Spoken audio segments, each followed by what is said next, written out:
सूफियां दी त्रै किस्मां होंदियां। एक सूफी होने जेड़े एस्टैब्लिशमेंट दे सूफी ने, उन्हां दे बादशाहां दे नाल दरबार नाल राबता होंदे, ओ बादशाही बहुत सारे जेड़े सजादा नशीन साहबान ने नी मिले पाकिस्तान दे विच, इंडिया दे विच, तो सरकार दे नाल उन्हां दा एक राबता होंदा जायज या जो भी रीजनस होंदे, औकाफ दे महकमे हन पे, वक्फ प्रॉपर्टीज हन पे, सजादा नशीन ना दरबार नाल, उन्हां को मैं आदा ओ सूफी एस्टैब्लिशमेंट दे सूफी। दूजे सूफी हन तारिक दुनिया सूफी, ये वो सूफी हन जेड़े दुनिया त्याग के और राहिब की तरह एक जिंदगी ऐसी गुजारी जेड़ी राहिबाना जिंदगी है, और उन्हां दा जिंदगी दे नाल रिलेशनशिप कोई नहीं। एक सूफी हन जेड़े इनकलाबी सूफी हन,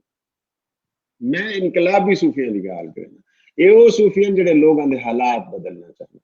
जेड़े लोगां नाल प्यार करन, जिन्हां दे दर ते वंजो तो रोटी खवेन, हर बंदे दा दुख सुनदे, तवीज लिखण ना भी आंदा होवे दुआ कर छड़न। ते ये सारा जेड़ा एक कल्ट है सूफीज़म दा, उहदे विचों मेरे जेड़े महबूब सूफी हन वो हन जेड़े इनकलाबी सूफी हन, और जिन्हां लोगां दी हालत देखो, बादशाह दा जुल्म, मैं पहले ऐसा मिडिवल एज दी गल करने पे, इस कुरून वुस्ता दी गल करने पे, यानी 712 मोहम्मद बिन कासिम है ना, उन्हें बाद सूफिया दा शुरू थे, उन्हें को पहले भक्ति तारीख है, तहरीक है, संत हन, सूफी हन, योगी हन, वो सारे हैं, और रिवायत सारे वाल रल देंगे। और इनकलाबी सूफी वो बने जहाँ जात पात दा जिहड़ा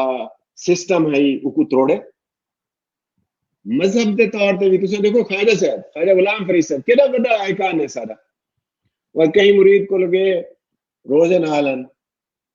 तू शरबत पेश किया खाने वास्ते, कुछ पेश किया आपने खा गया। बाद खलीफे और मुरीद जेड़े नाल हैं उन्हें आख्या खाई साहब ये क्या कीते वे, वहां के यार उनका दिल तोड़न मकसूद नहीं, रोजे की कज़ा थी वैसी, लेकिन ये जेड़ी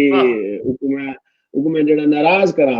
उनका जेड़ा दिल दुखावना उनकी कज़ा क्या है। ते ये वो लोग हैं जेड़े जेड़े मेरे महबूब सूफी हैं। लेकिन एस्टैब्लिशमेंट वाले जेड़े हैं पे या तारिक दुनिया हैं पे, उन्होंने अपनी एक दुनिया है, उन्होंने अपनी प्रायोरिटीज हैं पे। मेरी गर्ज जेड़ी है वो इनकलाबी सूफी है। जबरदस्त।